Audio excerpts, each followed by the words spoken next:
ये अवैध बारू की चोरी हो रही है ग्राम मिलिया में।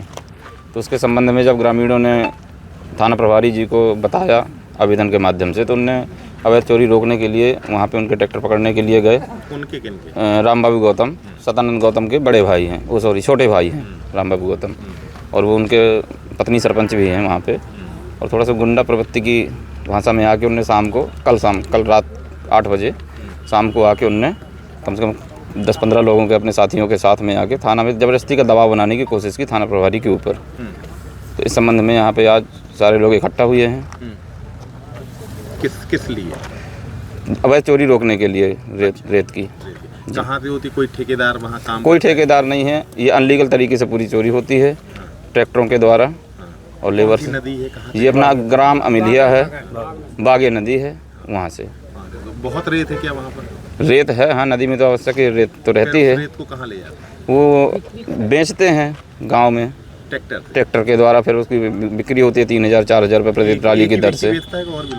और लोग तो नहीं हैं, लेकिन उनके ट्रैक्टर कुछ ज़्यादा मात्रा में चलते हैं। 3-4 ट्रैक्टरों के साथ में वो एक साथ करते हैं काम। अगर दूसरे लोग कभी अपने घर बनाने के लिए आवश्यक तरीके से अगर लाने की कोशिश भी करते हैं तो उनको ऊपर बोलते हैं कि नहीं भाई तुम नहीं लेके जाओगे, इसमें हमारा कब्जा है पूरा। नहीं, किसी का ठेका नहीं है, अनलीगल जबरदस्ती का है पूरा।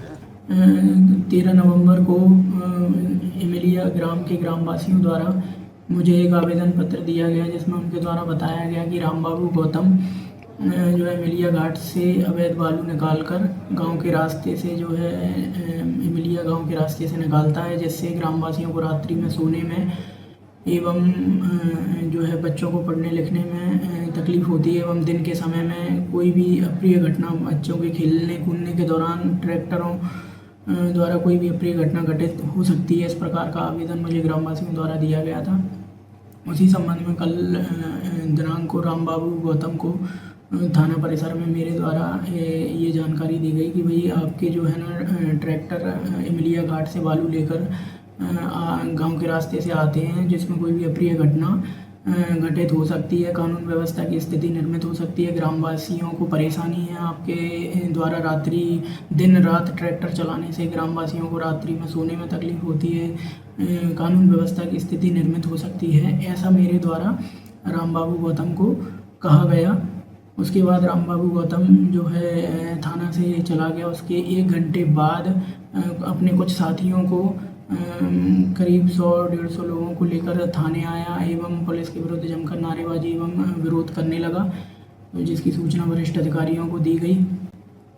मेरे द्वारा थाना क्षेत्र की कानून व्यवस्था की स्थिति को बनाए रखने के लिए राम बाबू गौतम को समझाइश दी गई थी कि आप अपने ट्रैक्टरों को गांव के रास्ते से ना निकालें, इससे ग्रामवासियों को परेशानी है, तकलीफ़ है। इसके अलावा मेरे द्वारा किसी प्रकार की कोई अभद्रता एवं कुछ नहीं किया गया है।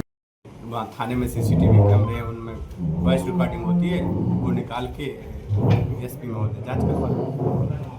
इस बात को लेकर विवाद हुआ था पूरा? बात मैंने आपसे बताया कि वो मुझे फ़ोन करके अजीत से बुलवाया, मैं वहाँ पहुँचा तो उन्होंने मेरे से कहा कि तुम्हारे ट्रैक्टर चल रहे हैं वहाँ। तो मैंने कहा साहब मेरे कोई ट्रैक्टर नहीं चले, अगर ट्रैक्टर चल रहे हैं तो आप पकड़ के कार्रवाई कर दीजिए।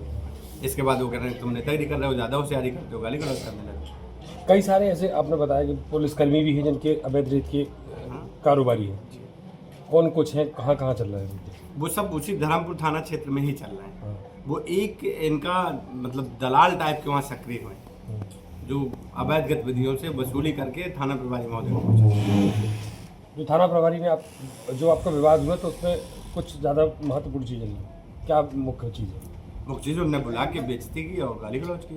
वजह क्या थी इसकी? वजह उनको किसी ने या डाउट है या कुछ है तो उन्होंने कहा कि तुम्हारे ट्रैक्टर चलते हैं। तो मैंने उनसे कहा कि मेरे ट्रैक्टर चलते हैं साहब, तो आप ट्रैक्टर पकड़ लीजिए, कार्रवाई कर दीजिए, ये मुझे दिखा दीजिए, वीडियो दिखा दीजिए कहाँ चल रहे हैं, किसने बताया। तुम्हारे कारण लाइन ऑर्डर खराब हो रहा था। मैंने कहाँ का लाइन ऑर्डर खराब हो रहा है? क्या आपके गांव के पास से निकली बाघे नदी में रेत का उत्खनन हो रहा है या नहीं हो रहा है? हमारे गांव से निकली वो रामनगर के पास, उसमें कहीं रेत का अवैध उत्खनन नहीं हो रहा, ना इतनी मात्रा में रेत है कि वहाँ कोई अवैध उत्खनन हो सके। बाघे नदी की बात? बाघे नदी में ही बता रहा हूँ। क्या चाहते हैं?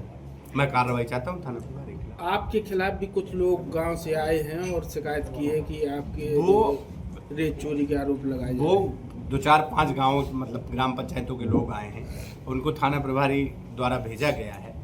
जो लोग आए हैं उन्हीं लोगों उनमें से सब आप अभी वहाँ गए होंगे, आप लोगों के साथी कोई गए होंगे, वो सब दारूखोर और गंजेड़ी टाइप के लोग हैं, नशा करते हैं, वही तो दलाल हैं उनके, सब थाने के दलाल, सब थाने के दलाल हैं वो जितने। आपको क्यों ऐसा थाना प्रभारी ने गाली गलौज की, अपशब्द कहे, क्यों इसकी वजह क्या है? उसकी वजह मैंने आपसे बताया ना कि उनने मुझे बुलाया फ़ोन से, अजीत एक आरक्षक है उनने मुझे फ़ोन किया। मैं एक निमंत्रण में बरौली में था, बरौली से मैं सीधे थाना पहुंचा, जिसमें थाना प्रभारी नहीं थे। 10 मिनट बाद थाना प्रभारी मुझे रास्ते में मिलते हैं, वो मुझे इशारा करते हैं कि वापस चलो, तो मैं वापस जाके बैठता हूँ, बात करता हूँ। जब मैं बैठ के बात करता हूँ तो उनका यही कहना था डायरेक्ट कि आपके ट्रैक्टर चल रहे हैं। तो मैंने कहा साहब मेरे ट्रैक्टर नहीं चलना है, अब मेरे ट्रैक्टर चल रहे हैं तो आप कार्रवाई करिए।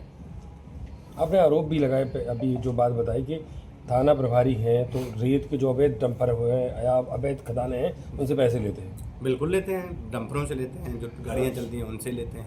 अभी आपने कहा कि उस क्षेत्र में रेत का अवैध उत्खनन नहीं हो रहा, तो पैसे किससे? तो आप अभी देखिए ना, अजगर तरफ से जो खदानें संचालित, तो वहाँ से खदानें आती हैं, उनकी मंथली नाम की एंट्री नाम का पैसा लेते हैं थाना प्रभारी। आप बता रहे थे कि मोबाइल के कुछ पैसे लिए, तो अब मैंने आपको अभी सुनवाया, आपके पास रिकॉर्डिंग भी होगी।